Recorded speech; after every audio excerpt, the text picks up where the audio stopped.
ഇന്ന് നമ്മള് പരിപ്പും മുട്ടയും കൂടിയും ചേർത്തിട്ട് ഒരു പരിപ്പ് കറിയാണ് ഉണ്ടാക്കാൻ വേണ്ടിയിട്ട് പോകുന്നത്. സാധാരണ നമ്മൾ പരിപ്പ് കറി ഉണ്ടാക്കുമ്പോൾ അങ്ങനെ മുട്ട ചേർത്തിട്ട് അങ്ങനെ ഉണ്ടാക്കാറില്ലല്ലോ. പക്ഷെ നിങ്ങൾ ഇതേപോലെ മുട്ടയും കൂടി ചേർത്തിട്ട് കറി ഉണ്ടാക്കി നോക്കാൻ നല്ല സൂപ്പർ കറിയായിരിക്കും. ചപ്പാത്തിയുടെ കൂടെ അല്ലെങ്കിൽ നമ്മുടെ ചോറിൻ്റെ കൂടെ ഒക്കെ കഴിക്കാൻ വേണ്ടിയിട്ട് നല്ല ടേസ്റ്റുള്ള കറിയാണ്.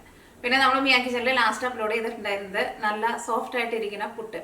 അത് അരിപ്പൊടി ഇല്ലാണ്ട് നമ്മൾ പച്ചരി മിക്സിയിലിട്ടിട്ട് പൊടിച്ചിട്ട് അപ്പം തന്നെ പൊടി വറുക്കാണ്ട് പുട്ടുണ്ടാക്കുന്നതും പിന്നെ അതേപോലെ തന്നെ കടലക്കറി കുക്കറിലിട്ടിട്ട് നമ്മൾ ഭയങ്കര സിമ്പിളായിട്ട് റെഡിയാക്കിയിട്ട് എടുക്കുന്ന ഒരു കടലക്കറിയും കൂടിയിട്ട് രണ്ടും കൂടിയിട്ട് പുട്ടും കടലക്കറി രണ്ടും കൂടിയിട്ടുള്ള റെസിപ്പിയാണ് നമ്മൾ ചെയ്യുന്നുണ്ടായിരുന്നത്. ആ വീഡിയോ നിങ്ങൾ കാണാത്തവരുണ്ടെന്ന് വെച്ചിട്ടുണ്ടെങ്കിൽ ആ വീഡിയോ കൂടിയിട്ട് കാണാൻ വേണ്ടിയിട്ട് മറക്കരുത്. പിന്നെ നിങ്ങളെല്ലാവരും സുഖമായിട്ടിരിക്കുന്നത് വിചാരിക്കണം. ഇവിടെ ഞങ്ങളെല്ലാവരും സുഖമായിട്ടിരിക്കണം. നാട്ടിൽ മഴയ്ക്ക് ഇപ്പോൾ ഒന്ന് കുറഞ്ഞിട്ടുണ്ടല്ലോ.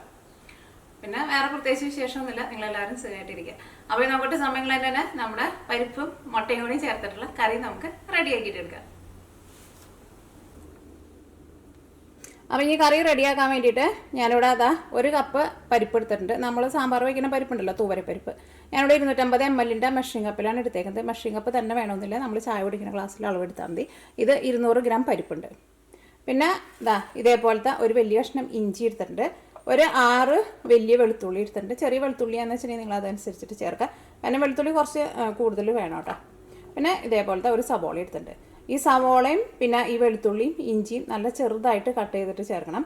ഇഞ്ചിയും വെളുത്തുള്ളിയും ചതച്ച് ചേർക്കരുത്, അത് പ്രത്യേകം ശ്രദ്ധിക്കുക. കാരണം ഇഞ്ചിയും വെളുത്തുള്ളിയും നമ്മൾ നന്നായിട്ട് ഇങ്ങനെ ചെറുതായിട്ട് ഇങ്ങനെ കട്ട് ചെയ്തിട്ട് നമ്മൾ നന്നായിട്ട് മുരിയിച്ചിട്ടാണ് ഈ കറി നമ്മൾ റെഡിയാക്കിയിട്ട് എടുക്കുക. അതൊക്കെയാണ് ഈ കറിയുടെയൊക്കെ ഒരു ടേസ്റ്റ് കൊടുക്കുന്നത് കേട്ടോ. അപ്പോൾ അങ്ങനെ ചെയ്യാൻ വേണ്ടിയിട്ട് മറക്കരുത്. പിന്നെ പച്ചമുളക് നിങ്ങളുടെ എരിവിനനുസരിച്ചിട്ട് എടുക്കുക. പിന്നെ കറിവേപ്പില എടുത്തിട്ടുണ്ട്. പിന്നെ ഇതേപോലത്തെ 2 തക്കാളി എടുത്തിട്ടുണ്ട്. തക്കാളി ഇപ്പോൾ നിങ്ങൾക്ക് അധികം തക്കാളി വേണ്ട, ഇപ്പോൾ അധികം പുളിയൊന്നും വേണ്ടെന്ന് വെച്ചിട്ടുണ്ടെങ്കിൽ ഒരു തക്കാളി ചേർത്താലും മതി. പക്ഷേ ഈ കറിക്ക് കുറച്ച് പുളി ഉള്ളതാണ് എനിക്ക് കൂടുതൽ ഇഷ്ടം. അപ്പോൾ തക്കാളി അത് നിങ്ങളുടെ ഇഷ്ടത്തിനനുസരിച്ചിട്ട് നിങ്ങൾ ചേർത്തോ. പിന്നെ കറിയിലേക്ക് നമുക്ക് മെയിനായിട്ട് വേണ്ടത് ചെറിയ ജീരകം ചേർക്കാൻ വേണ്ടിയിട്ട് മറക്കരുത്. ചെറിയ ജീരകം നമ്മൾ ഫസ്റ്റ് നന്നായിട്ട് മുരിക്കും. പിന്നെ കടുക് പൊട്ടിക്കും. പിന്നെ 2 മുട്ട എടുത്തിട്ടുണ്ട്. മുട്ട നമ്മൾ ഏറ്റവും ലാസ്റ്റാണ് ചേർക്കട്ടെ. അപ്പോൾ വെജിറ്റേറിയൻകാർക്ക് ഇപ്പോൾ മുട്ട വേണ്ടെന്ന് വെച്ചിട്ടുണ്ടെങ്കിൽ ആ മുട്ട ചേർക്കാണ്ടിരുന്നാൽ മതി. ബാക്കിയുള്ളത് എല്ലാവരും സെയിമായിട്ട് റെഡിയാക്കിയിട്ട് എടുക്കുക.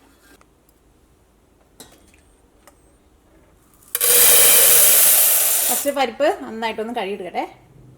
അപ്പോൾ ഇനി പരിപ്പ് വേവിക്കാൻ വേണ്ടിയിട്ട് ഫസ്റ്റ് നമുക്ക് കുക്കറിലേക്ക് വെള്ളം ഒഴിക്കുക. ഞാനിവിടെ ഒരു നമ്മൾ ആ പരിപ്പ് എടുത്തിരുന്ന ആ കപ്പിൽ അല്ലെങ്കിൽ ഗ്ലാസ്സിൽ ഒരു 2.5 ഗ്ലാസ് വെള്ളം ഒഴിച്ചിട്ടുണ്ട്. ഇനി നമ്മുടെ പരിപ്പുണ്ടല്ലോ, പരിപ്പ് ഞാനിവിടെ കഴുകിയെടുത്തിട്ടുണ്ട്. ഈ പരിപ്പ് നമുക്ക് ഈ പാത്രത്തെ പാടി കുക്കറിലേക്ക് വയ്ക്കാം. ഈ പരിപ്പിലേക്ക് നമ്മൾ വെള്ളം ഒഴിച്ച് കൊടുക്കണം കേട്ടോ. ജസ്റ്റ് ഈ പരിപ്പ് ഒന്ന് നികന്ന് വെള്ളം ഒഴിച്ച് കൊടുക്കാം. പരിപ്പിൻ്റെ മുകളിൽ കുറച്ച് വെള്ളം നിൽക്കണ പോലെ വെള്ളം ഒഴിച്ച് കൊടുക്കുക. അപ്പോൾ നമ്മൾ കുക്കറിലും വെള്ളം ഒഴിച്ചിട്ടുണ്ട്. ഇതിനകത്ത് നമ്മൾ കുറച്ച് വെള്ളം ഒഴിക്കണം കേട്ടോ. ഒരുപാട് വെള്ളം ഒഴിക്കണ്ട, കുറച്ച് വെള്ളം ഒഴിക്കാം. ഒരു 1/2 ടീസ്പൂൺ ഓയിലും കൂടിയിട്ട് ചേർക്കുന്നുണ്ട്. അത് വേണമെന്ന് വെച്ചാൽ ചേർത്താൽ മതി, ചേർത്തിട്ടുണ്ടെങ്കിൽ നല്ലത്. സാധാരണ നമ്മൾ പരിപ്പ് വേവിക്കുമ്പോൾ അങ്ങനെ ചേർക്കാറുണ്ട്. അപ്പോൾ ഈ കുക്കർ അടച്ച് വെച്ചിട്ട് ഫസ്റ്റ് നമുക്ക് പരിപ്പ് വേവിച്ചിട്ട് എടുക്കുക.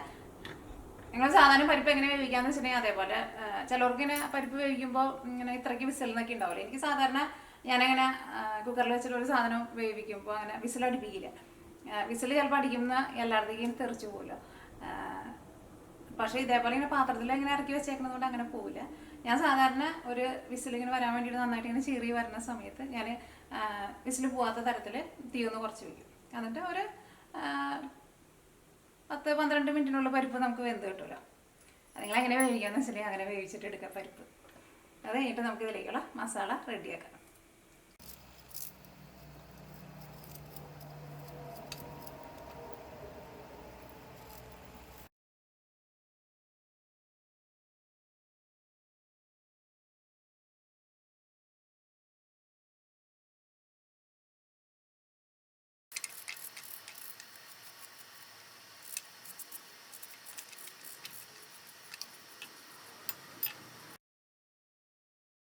കുക്കറിൻ്റെ ഉള്ളിൽ നിന്ന് ആവി ഫുള്ളായിട്ട് പോയിട്ടുണ്ട്. ഇനി നമുക്ക് കുക്കർ തുറന്ന് നോക്കാം. ഞാൻ നോക്കിക്കേ, ഇപ്പോൾ ഈ അടപ്പന്മയായിരുന്നാലും ഒട്ടും ഇങ്ങനെ ആയിട്ടില്ല കേട്ടോ. കണ്ട ഇതേപോലെ നമ്മളിങ്ങനെ സെപ്പറേറ്റ് ഇങ്ങനെ പാത്രത്തിൽ വെച്ചാൽ മതി. അവിടെ പരിപ്പായിരുന്നാലും നന്നായിട്ട് വെന്ത് വന്നിട്ടുണ്ട്. അത് നിങ്ങൾ കുക്കറിൽ വെള്ളം ഒഴിക്കുമ്പോൾ ഒരുപാട് വെള്ളം ഒഴിക്കുന്നുണ്ട് കേട്ടോ. ഒരു ഗ്ലാസ് അല്ലെങ്കിൽ 1.5 ഗ്ലാസ് വെള്ളം മതി. ഞാനിപ്പോൾ കുറച്ച് കൂടുതൽ വെള്ളം ഒഴിച്ചിട്ടുണ്ടായിരുന്നു. അത്രയ്ക്ക് വെള്ളം ആവശ്യമില്ല കുക്കറിൽ നമ്മൾ ഒഴിക്കുമ്പോൾ കേട്ടോ. അപ്പോൾ പരിപ്പ് നന്നായിട്ട് വെന്ത് കിട്ടിയിട്ടുണ്ട്. ഇനി കറി റെഡിയാക്കാൻ വേണ്ടിയിട്ട് പോവാണ്. അതിന് വേണ്ടിയിട്ട് നമ്മുടെ പാൻ നന്നായിട്ട് ചൂടായിട്ടുണ്ട്. ഇതിലേക്ക് ആവശ്യത്തിന് വെളിച്ചെണ്ണ ഒഴിക്കാം. നിങ്ങൾക്ക് ഇഷ്ടമുള്ള ഓയിൽ എടുക്കാം കേട്ടോ. വെളിച്ചെണ്ണ നന്നായിട്ട് ചൂടായിട്ടുണ്ട്. ഫസ്റ്റ് കടുക് പൊട്ടിക്കുക.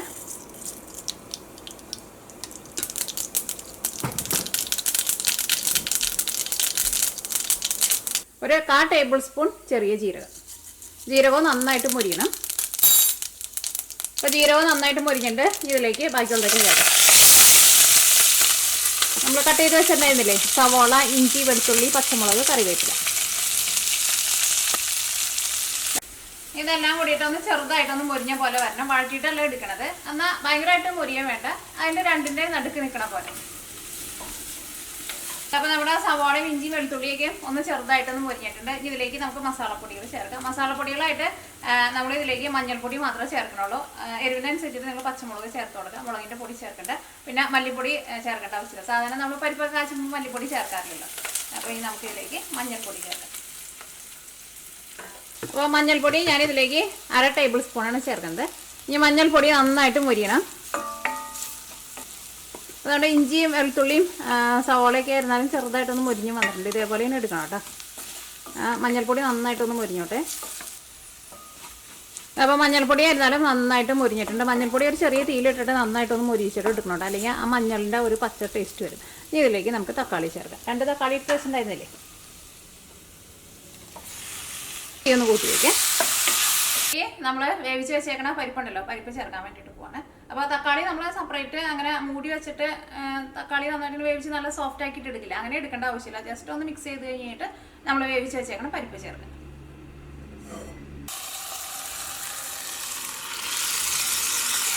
ഇത് നന്നായിട്ട് കൂട്ടി വയ്ക്കുക. ഇനി നമുക്ക് കറിയിലേക്ക് കുറച്ച് വെള്ളം കൂടിയിട്ട് വേണം. ഇതിപ്പോൾ ചാറ് കുറച്ച് കുറവാണല്ലോ, അപ്പോൾ അതനുസരിച്ചിട്ട് നമുക്ക് നല്ല ചൂടുള്ള വെള്ളം ചേർക്കാം. ചൂടുള്ള വെള്ളം തന്നെ ചേർക്കാൻ വേണ്ടിയിട്ട് നോക്കാം. അതായിരിക്കും എപ്പോഴും കറികളൊക്കെ വെക്കുമ്പോൾ എപ്പോഴും നല്ലത്. നിങ്ങളുടെ കറിക്ക് എന്തായാലും ചാറ് വേണമെന്ന് വെച്ചിട്ടുണ്ടെങ്കിൽ അതനുസരിച്ചിട്ട് ചേർക്കാം. പരിപ്പുരയ്ക്ക് ഉണ്ടാക്കുമ്പോൾ കുറച്ച് വെള്ളം പോലെ ഇരുന്നോട്ടെ, കാരണം കറി ഒന്ന് ഇരുന്ന് കഴിഞ്ഞ് കഴിയുമ്പോൾ ഒന്നും കൂടി ഒന്ന് തിക്കായിട്ട് വരുമല്ലോ. പരിപ്പുരി ഭയങ്കര തിക്കായിട്ട് ഇരുന്നിട്ടുണ്ടെന്ന് വെച്ചിട്ടുണ്ടെങ്കിൽ കഴിക്കാൻ വേണ്ടിയിട്ട് ടേസ്റ്റ് ഉണ്ടാവില്ല. ഇത്രയ്ക്ക് ഒരു ചാറിൽ എടുക്കണം. ഇനി കറിയിലേക്ക് നമുക്ക് ആവശ്യത്തിന് ഉപ്പ് ചേർക്കാം. ഇനി നമ്മുടെ 2 മുട്ട ഇരിക്കുന്നുണ്ട്, മുട്ടയും കൂടിയിട്ട് ചേർക്കണം. ഇനി കറിയിലേക്ക് ആവശ്യത്തിന് ഉപ്പ് ചേർക്കാം. ഈ കറി ഞാനിവിടെ മൂടി വയ്ക്കണില്ല കേട്ടോ, തുറന്ന് വെച്ചിട്ട് തന്നെ കറി നന്നായിട്ട് തിളച്ചാൽ മതി. തക്കാളി അതിൻ്റെ കൂടെ കിടന്നിട്ട് നന്നായിട്ടൊന്ന് സോഫ്റ്റായിട്ട് വന്നോളൂ. അപ്പോൾ കറി നന്നായിട്ട് തിളച്ചിട്ടുണ്ട്. ഞാൻ കറിയിലേക്ക് കുറച്ച് മല്ലിയിലയും കൂടിയിട്ട് ചേർക്കുന്നുണ്ട്. മല്ലിയില ഉണ്ടെന്ന് വെച്ചിട്ടുണ്ടെങ്കിൽ ചേർക്കാം. ഇതേപോലെ ഇങ്ങനത്തെ ഈ പരിപ്പ് കറിയിലേക്ക് മല്ലിയില നല്ലൊരു ടേസ്റ്റ് കൊടുക്കും. അപ്പോൾ ഇല്ലെങ്കിൽ ചേർത്തില്ലെങ്കിൽ കുഴപ്പമൊന്നുമില്ല, ഉണ്ടെന്ന് വെച്ചിട്ടുണ്ടെങ്കിൽ ചേർക്കാം.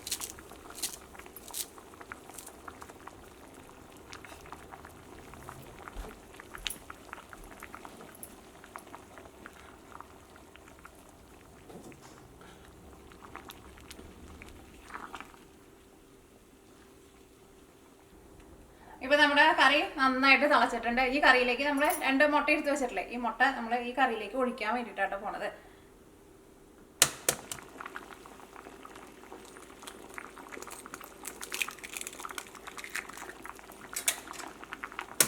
രണ്ട് മുട്ട. അപ്പോൾ നിങ്ങൾക്ക് വേണമെന്ന് വെച്ചിട്ടുണ്ടെങ്കിൽ ഗ്ലാസ്സിലേക്ക് പൊട്ടിച്ചിട്ട് അങ്ങനെ ഒഴിക്കാട്ടോ, കാരണം മുട്ട എങ്ങാനും കേടുണ്ടോയെന്ന് സംശയം ഉണ്ടോയെന്ന് വെച്ചിട്ടുണ്ടെങ്കിൽ ഡയറക്റ്റ് അങ്ങനെ ഒഴിക്കാൻ വേണ്ടിയിട്ട് നിൽക്കണ്ട. മുട്ട ചേർത്ത വഴിക്ക് തന്നെ നന്നായിട്ട് ഇളക്കി കൊടുക്കാം.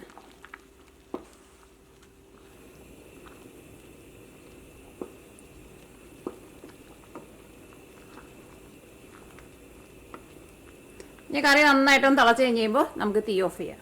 അപ്പോൾ നിങ്ങൾ മുട്ട കഴിക്കാത്തവരാന്ന് വെച്ചിട്ടുണ്ടെങ്കിൽ ഈ മുട്ട നമ്മൾ ചേർത്തത് ചെയ്യേണ്ട, അത്രയ്ക്ക് വെച്ചിട്ട് നിങ്ങൾ കറി ഓഫ് ചെയ്യാം.